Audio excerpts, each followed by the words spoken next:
Hi, my name is Michelle Williams. I'm a Chicago police officer. I am representing the Austin community, and you are listening to Community Leaders Podcast. So Michelle, why do you do the things you do? What do you do? I am a Chicago police officer in the Austin community on the west side. I am the affinity liaison officer. I work in community policing. I deal with homeless, LGBTQ community, religious groups, just different affinity groups. I provide wraparound services, the resources needed to the community. I do what I do because of compassion. Compassion is my why.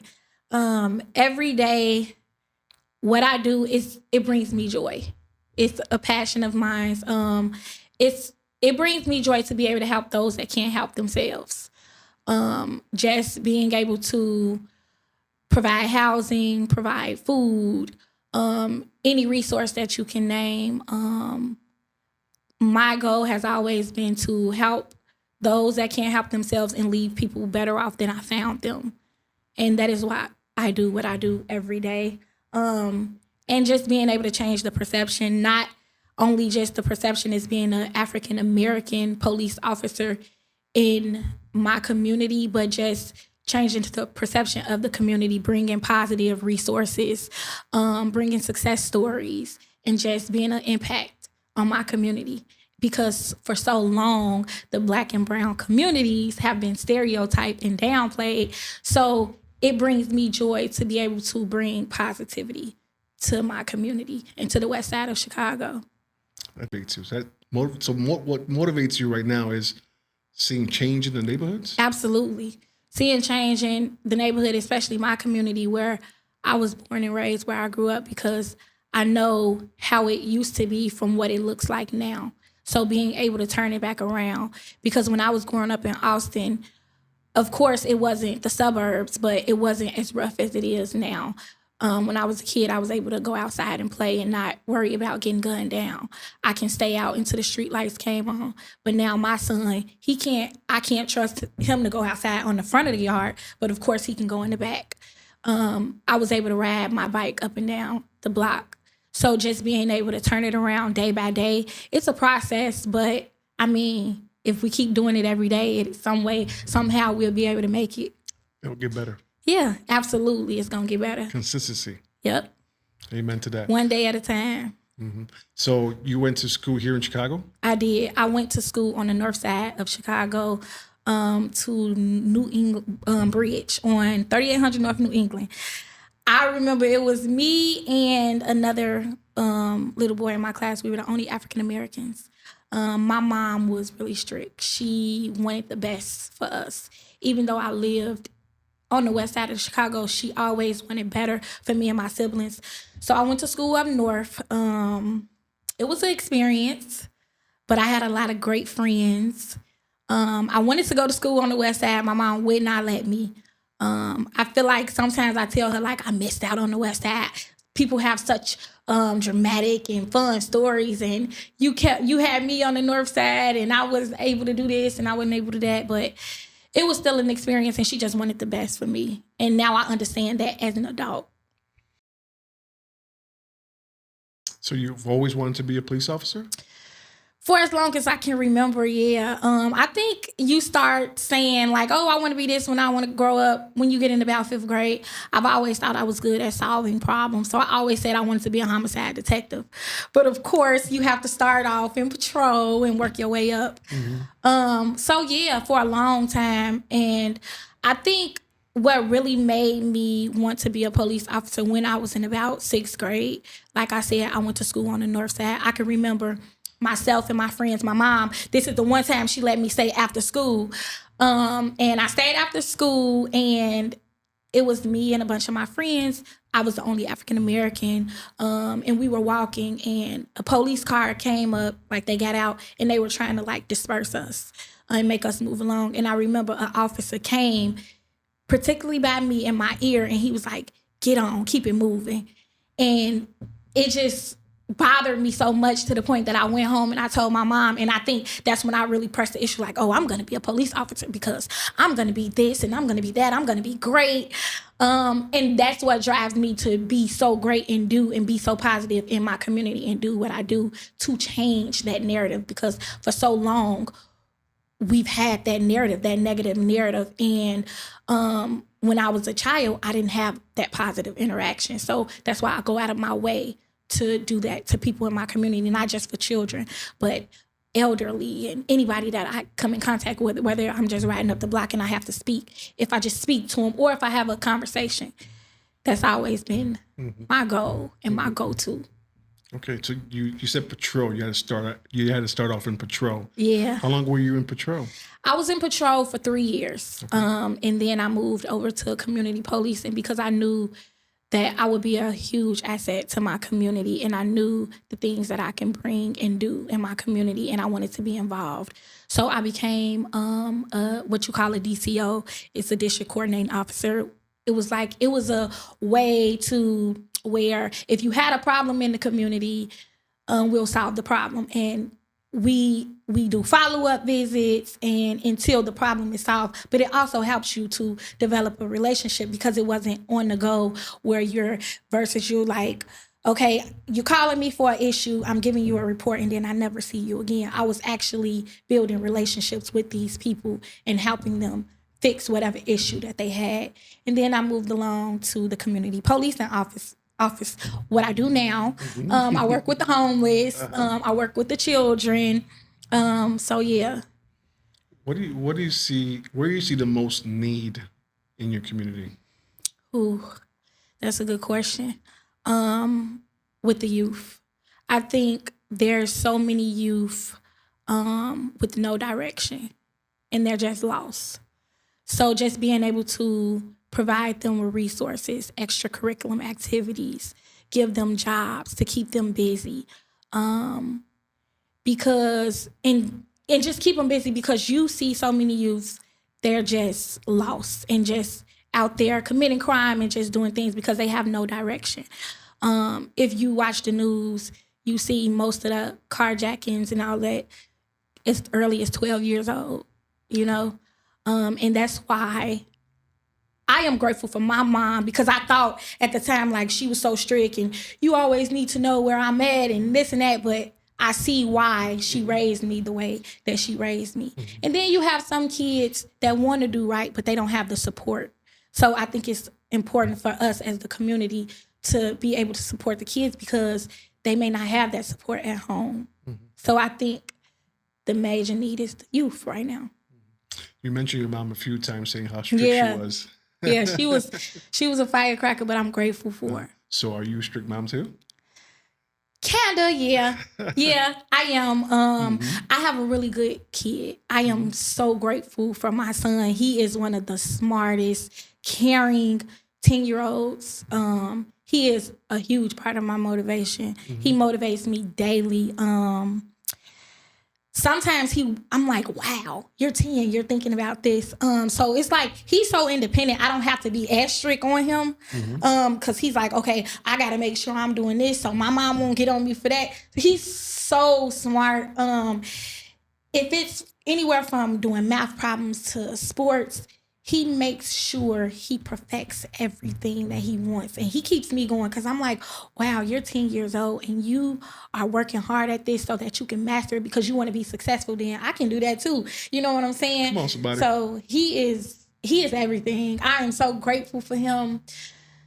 I don't have to be as strict, but I'm kind of strict because he's a boy. And like I said, the youth is important, man. We got to wrap our hands around our babies. So I gotta be, in a sense, but not too much. What makes you happy to see when something happens in your community, in your neighborhood, when you're working? What joys you get out of it? Man, sometimes I get great joy out of it. Sometimes I don't think the community know I need them as much as they need me. I just love to see people loving on people and just everybody happy, because we complain about the smallest things and like just seeing a homeless person grateful because they get a meal and we have a whole career, we have family, we have this and that, and they're just happy just to see people happy just for the simplest things and just to be able to help people. That brings me great joy. Just anything from the block club parties to the alderman meetings where they complaining. I just laugh. I just laugh because it's people fellowshipping together and just loving on each other. Even if they complaining, it's all love. So I enjoy every community event. I enjoy being out in the community. I love going to work, actually. I look forward to going to work. And everybody can't say that, but I really look forward to going to work. That's awesome. Yeah. Now, what do you do that gives you joy out of work? Ooh, you know what? Exercising. Come on. Exercising. Every morning I get up and I exercise. I literally set my alarm for 5 o'clock. I get up every morning and I work out from 6 to 7 a.m.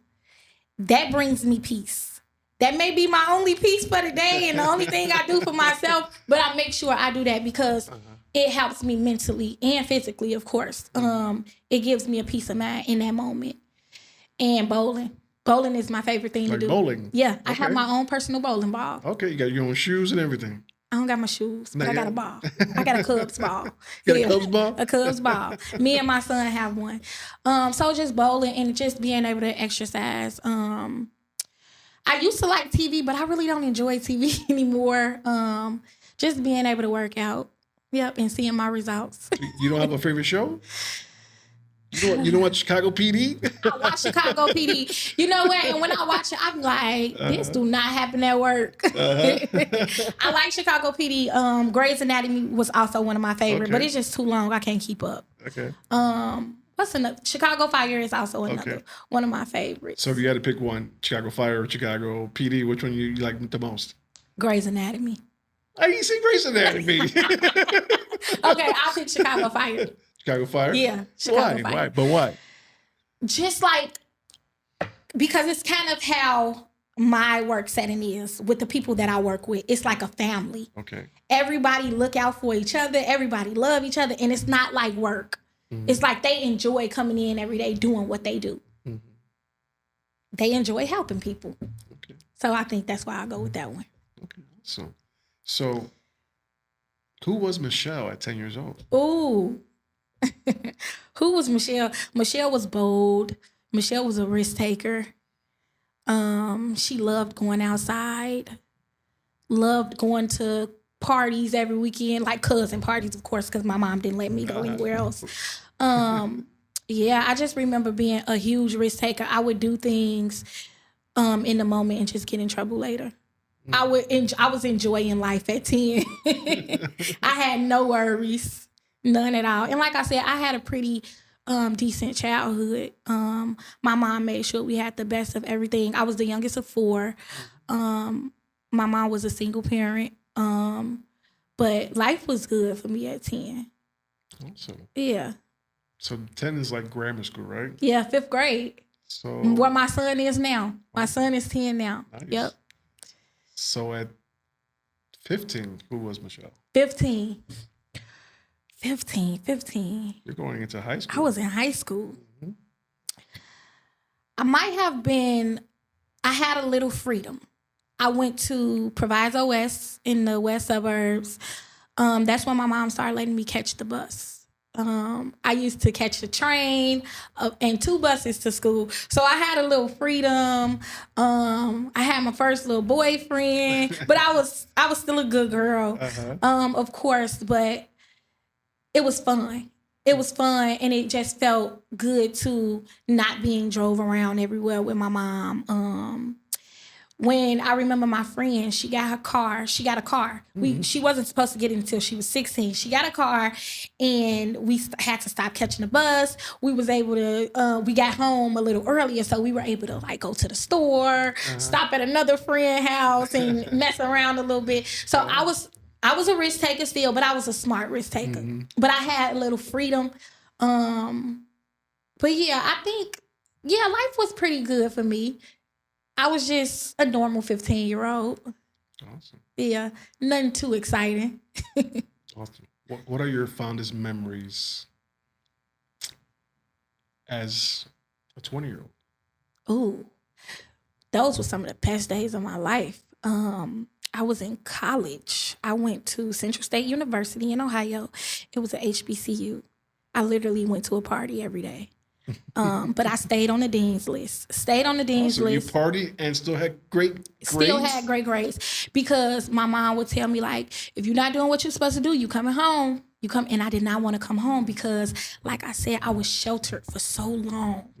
And I just enjoyed being an adult and just being free and just living my best life. Man, I often talk about this with my college roommate. I'm like, man, I remember when we was in college in our 20s. Those was the best days of our life. We had no worries. My mom was paying my rent in my apartment. All we had to do was go to class, go to 3 classes a day. Then we partying for the rest of the day. I was getting $100 a week, so I was the richest college student. I was the richest college student. Everybody like, how you get money? Where you get money from? So yeah, those were some of the best days of my life. I partied a lot in my 20s. I partied a lot. I can't keep up now. I think you're proud of it too. I'm proud of it. I'm proud of it because life is so short. You got to live it up. Okay. Sometimes you just got to live it up. And now I'm not able to do that because I'm a mother. So yeah, I'm very proud of it. And you have an important thing to get up in the morning and go work out. Exactly. Yep. And go to work and be responsible. Yeah. I wasn't responsible in my 20s. No. Not until I turned 24. That's when I had my son. And I came home from school. I think that was the best part of my 20s. And I would always say, oh, I'm not going to have a child until I turn 30. But, you know, we just don't plan these things. I don't regret it at all. He's the best thing that happened to me. And I wouldn't be where I am now if it wasn't for him. He made me better and he sat me down and made me realize, okay, you have to do this and that. You know, you got to stay focused. Because if I wouldn't have had him, I might be still partying every day. But yeah. Be that police officer partying. Man. Yeah. Some do it. But I like the mind frame that you had because you're saying, you already told yourself, you're going to wait till you're 30. Yep. A lot of young adults don't think that. They're not saying, I'm going to wait till I'm 30 to have kids or after 30. Like, I might have a kid now. Yeah. You know? Yeah. But your mind frame was schooling, Absolutely. focused, Yep. and you knew where you were going. I knew where I was going, and I knew what I wanted to be, and I knew that I wanted something out of life, and I wanted to make my mom proud because she poured so much into me and my siblings and gave us the best that she could, so I couldn't let her down either. How was your relationship with your mom? Oh, best friends. I love my mom. So I'm the youngest of 4. My mom has 3 girls and a son. We literally, me, my mom, and my sisters, we literally sit on FaceTime all the time. Okay. Yeah, I had to put my phone on Do Not Disturb earlier so that I can study because they're all in education field. So it was no school today. Today was my off day. They were calling me all morning. I had to put my phone on. We are tight, talk every day, hang out. Like, I love my mom. We have a very close relationship. Awesome. You said you had to study. Study, yes. I am studying for the sergeant's exam. Come on, somebody. Yes, it is coming up in May. So I've been like focused, tunnel vision in the books. When I put my mind to something, I have to execute it. So I've been like on it. Awesome. That's what I did all morning. Yeah. So being a sergeant, what does that do for your career? Where does that take you? Where can you take that position? Oh, it can take me many places. For one, it's a great leadership role. And I feel like in the position where I am, it's time for me to step up and lead more in my community, in the department. So it'll be great for me and for people who I work with, people in my community, because I can do more. I have more of a say-so.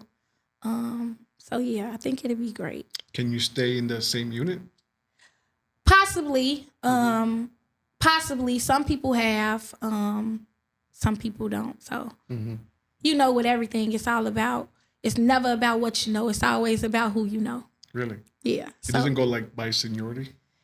Yeah, it goes by seniority, but say, for instance, if someone says, oh, when I become sergeant, I want Sergeant Williams to stay here and do X, Y, and Z, they can make it happen. Yeah. That's awesome. Yep. So you're hoping to stay then where you're at, or you're hoping to move on? I'm down to moving on. Are you gonna be a homicide detective? Oh yeah, absolutely. That's what you wanted to be, I might right? be a sergeant of the detectives. That's what I might be. Come on, somebody. Yep. Yeah. I gotta stay connected to you. Oh, You absolutely. can pull some strings for me. That's awesome. That's awesome. Look at that. So, what are your aspirations right now? What are your aspirations for your life, for your son's life? Ooh. Where do you see that? I want to give my son the best of the best, like my mom did for me. I want to be successful in everything that I do, and I want him to be successful in everything that he do. And I think that's why I push so hard to be a better me every day, and so that I can mold him to be a better him every day. Okay. Because the sky's the limit for the both of us. Okay, so that's your son. We going up. So you see yourself as a homicide detective. Oh yeah. So I see myself as being a homicide detective for a little bit. Then I'll move on up, be a sergeant, Okay. maybe be the sergeant over the homicide detectives. And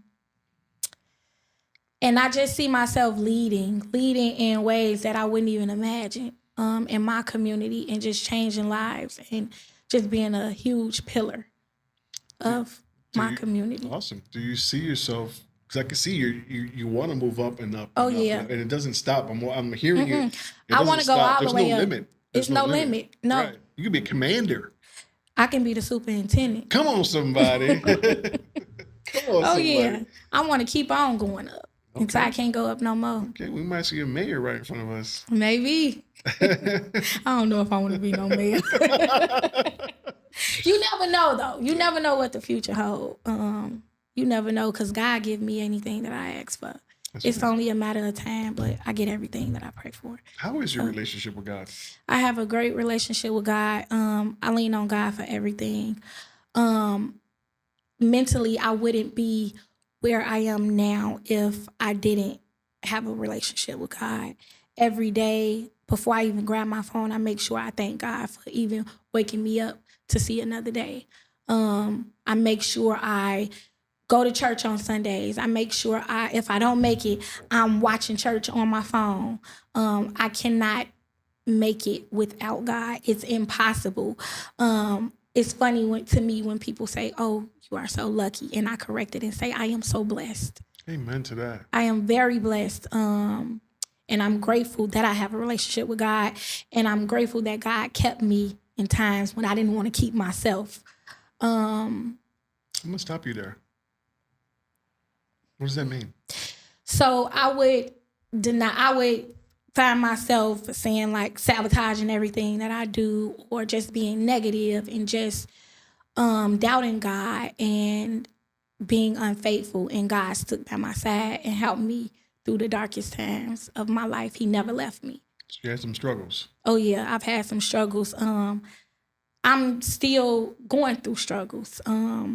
But like I said, I wouldn't be where I am now. I wouldn't be better without my relationship with God. Because he's still holding you in his hands. Absolutely. Amen. Yep. Amen. Walking through the darkest times with me. And that's one thing about my mom. She made sure that me and all my siblings knew God. My mom is a very faithful woman. Very faithful. Very religious woman. That's awesome. So these struggles that you went through, how did it impact you? Ooh. It had a huge impact on me. I am in a season of my life now where I am trying to figure myself out still. The traumatic things that I went through affected me mentally, physically, emotionally. There were times when I lost people to death, and I lost people that just left me because they would tell me how bitter I was and how angry I was at life because of the situations that I went through. But I had to take a lot of accountability. I had to go to a lot of therapy to realize that if you can't control what is happening to you. You have to control how you respond to it. I literally watched myself be the most outgoing and fun, happiest person to fighting to heal every day. It tore me down so bad, and I had to slap myself and realize, like, girl, you got to get it together, when it was to the point where I couldn't fix my son something to eat, or I couldn't help him with his homework, or I just couldn't be the mother that he needed me to be because I was so soaked into depression. But like I said, God, therapy, my mom, and just pulling me out of it daily, day to day. It was a process, but now I am taking accountability, and I am realizing that, and I'm taking care of myself for one, because I've always been a people pleaser and I've always put people in front of me. So I am realizing that if I don't take care of myself first, I'm no good to nobody around me. So now I am just going with the flow of things and just letting life flow. Whatever happens, happens. Whatever doesn't, doesn't. Sometimes no's doesn't mean no. It's just delayed, and just accepting things for what they are instead of trying to sabotage everything, think so negatively, and just I feel like now I'm getting the whole of things. But yeah, I was in a very dark space. I'm not completely healed, I can admit that. But I'm better than what I was. You are human. Yes. And I'm seeing victory in front of me. Yes. I am seeing victory. Thank you. You've been spending your life, and now it comes out a little bit. The human side of you, right? I still go through stuff too. Even though my life is great, I had a great childhood, and my mom is awesome, and my education is great. I did go through a little bit of stuff. Yeah. And I'm human, but I know God. I know God. So I have victory. Yes. Ooh. There's always victory, right? There's always, when one door closes, he opens the other one. He opens another door. Yep. But sometimes when a door opens, doesn't mean it's always him.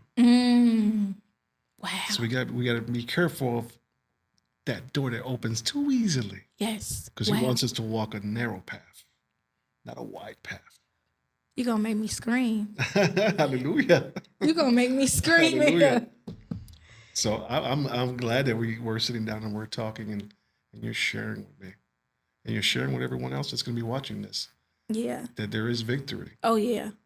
There's different kind of struggles as well. You know? Yeah. I'm big on mental health. Yeah. I also see a therapist, and I love to hear when people say, I'm gonna put my pride down. And I'm going to go talk to somebody. Yeah. I'm not going to go talk to my boy here because he might give me the wrong advice. He's not a mental, therapist, or my girl here. I'm going to go talk to somebody that doesn't know me. I don't know them. Absolutely. And I'm going to pour out everything, and they're going to feed into me. Because sometimes people closest to you, when you do try to pour into them, they don't get it. They feel like, oh, you're blessed. You have a house. You have a career. You have this, you have that. You're not going through anything. That's nothing. So I feel like I had to do that, because I didn't talk to somebody, I would have exploded. And like I said, I found myself not only being able to be the parent that I know that I am, but I found myself taking my anger out on all of those around me that I love, including my child. Like, he's a boy, he's 10, he's gonna flip, he's gonna run through the house. I would literally scream and go crazy, but it's only because I was going through what I was going through. And it was all bottled up, and I couldn't let it out. So I knew that I needed to do that. And of course, with my job, I'm a police officer. I see a lot of things, I hear a lot of things. I need to talk to somebody. Yeah, absolutely. Yeah, so I encourage everybody listening to this, go to therapy. Heard that? It's a game changer. Heard that back there? Yeah, it's definitely a great decision. Hey, man, don't regret it. I agree 100%. 100%. So, next 5 years. What do you see? Next 5 years, okay. I am gonna be a sergeant over detectives. I'm gonna have multiple investment properties. I may be married with another child. Come on. Come on. I plan to be very successful in my career, and I plan to have an even major impact in my community, and communities all around me, because it's not just about Austin, it's about the West Side, and just changing the narrative everywhere, and just changing the perception. So I want to be an even bigger role model, bigger leader throughout the West Side of Chicago. So doing your work that you could do because you have victory, right? Do you see the change? Absolutely. Absolutely, I see the change. Yeah, because I have been like, so only thing, if you can touch one person, that's part of the change. Because that one person is gonna spread the knowledge to the next person and the next person. And I've seen that. Like I said, I'm a coach and I mentor children with Chicago West Side Sports. And I have been around moms, dads, just family people that don't like the police. And once I'm done with them, they have a whole different outlook on it. That's change right there alone. So I absolutely see the change, especially in my community. The way that the police and the community come together and bridge the gap and build relationships time after time after time, community event after community event, 100% I see the change. The police can't do it alone. The community can't do it alone. We got to come together. Once we all come together, we're going to be all right. Austin, we got it on lock. But once we get everybody else on board, we're gonna be good. It's gonna be a better place. Awesome.